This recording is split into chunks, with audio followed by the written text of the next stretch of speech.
Well, good communication is absolutely essential to have quality and safe care.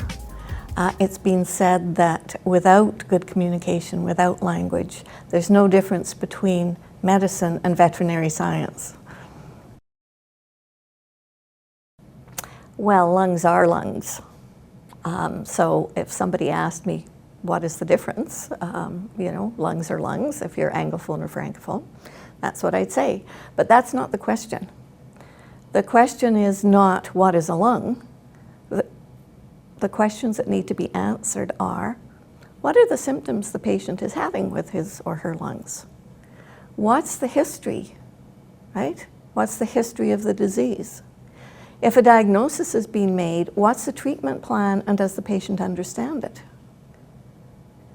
So if questions about lungs, which most of us really don't feel that embarrassed talking about, present those kinds of difficulties, think about whether it was a mental health issue. Think about whether it was a reproductive health issue. Somebody was worried, for example, that they had a sexually transmitted infection or that they might have HIV. How much more difficult would it be in that situation?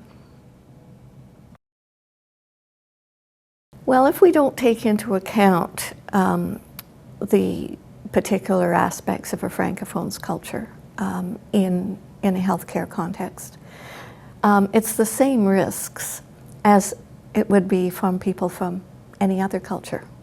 We know from the literature that if patients feel their culture is not understood, is not taken into account, they're not as satisfied with their healthcare providers, they're less likely to follow the prescribed treatment, they're less likely to come back, you're more likely to have a system of, doctor shopping and going on. So if the trust is just not there, if people feel their particular background is not respected, it poses a number of risks. And I think what people think of most often are risks in the hospital or in an actual medical situation.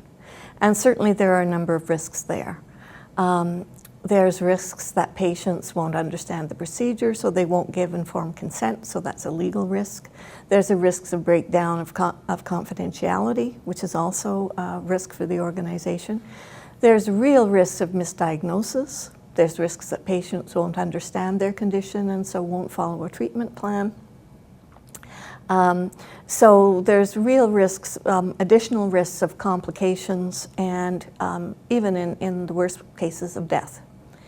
But there's a whole other area where patients are at risk as well, and that's before they even get into the medical system.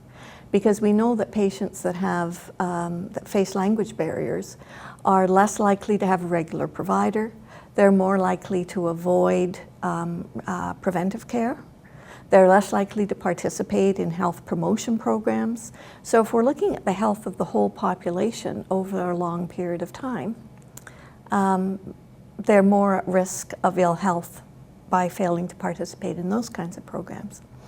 So in Canada, for example, the rates of participation in cancer screening programs are far lower with people who don't speak English, which is a risk, for decades to come. When we plan interventions, that we plan them based on what the evidence is. And there is so much evidence on what the risks of not addressing language barriers are. But it's what people often call soft science. We find it easier to make a decision about what MRI machine to order than to say, well, are we actually going to result in better health and save money to the healthcare system if we deal with language access in the healthcare system rather than ordering another piece of equipment. There's an enormous difference between trained health interpreters and ad hoc interpreters. And often people feel that anybody who speaks both languages can interpret. And this is a grave mistake. It's really important with trained health interpreters that they really are truly fluent in both languages, that they understand confidentiality, that they understand that their role is to be neutral and to accurately maintain communication and not to intervene and sort of put their own opinions in the conversation. There's been some really terrible examples of what's happened when ad hoc interpreters have been called in. You know, patients' private information has been spread around the community. Sometimes children have been used as interpreters and been exposed to really inappropriate information, and really has caused a lot of difficulties within families. There's been major errors in communication. Family members have hidden important information that they felt might embarrass them. One story that really made an impact on me when I first started doing this work was around a woman who had been complaining for years about headaches, severe headaches, and you know, saw all kinds of specialists and finally ended up with a psychiatrist.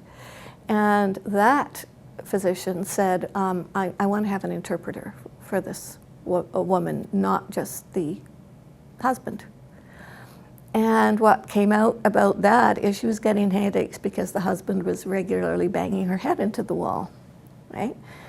So there's these kinds of examples that we had an occasion a few years ago in a community I was working with where an 8-year-old child was asked to interpret for a mother who had given stillbirth to twins.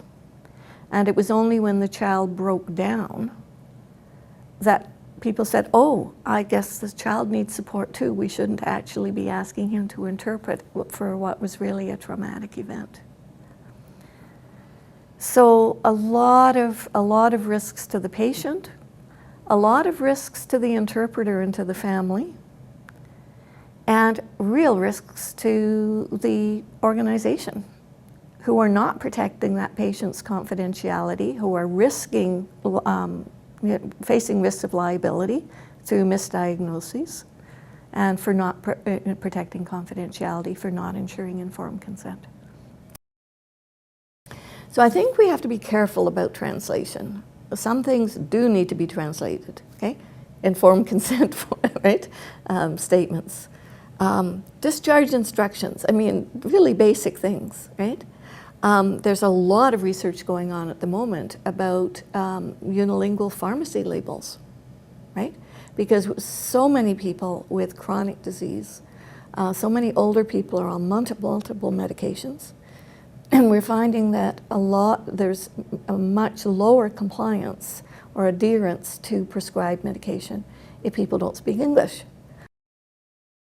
One of the things that future healthcare professionals really needs to understand is that there's often more risk in working with a patient who speaks some English than a patient who speaks no English at all. And that's because if the patient doesn't speak English at all, everybody recognizes that there's a problem and they're going to do something about it. They're going to bring in another bilingual provider, they're going to bring in an interpreter, they're going to quite likely run more laboratory tests because they're not sure of what's going on. However, when people speak some English, there's often an illusion that communication is happening, and there could be major misunderstandings.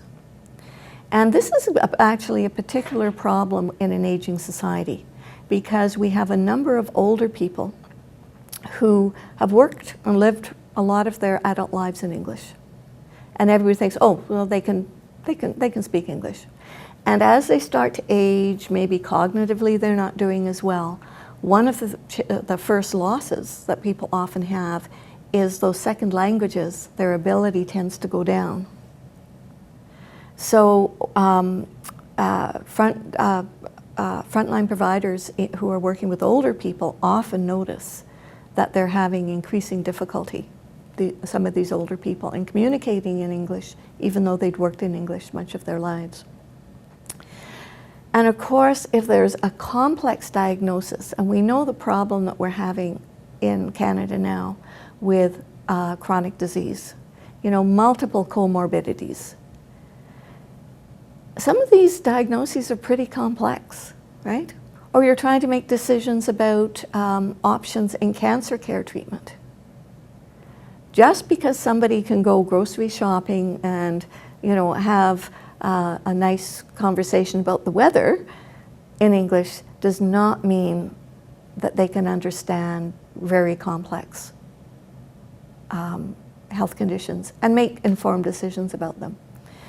So again, one of the pieces of advice I would give healthcare providers is to say, be especially careful when you think a patient speaks English, and ask them if they would prefer to have services provided in French.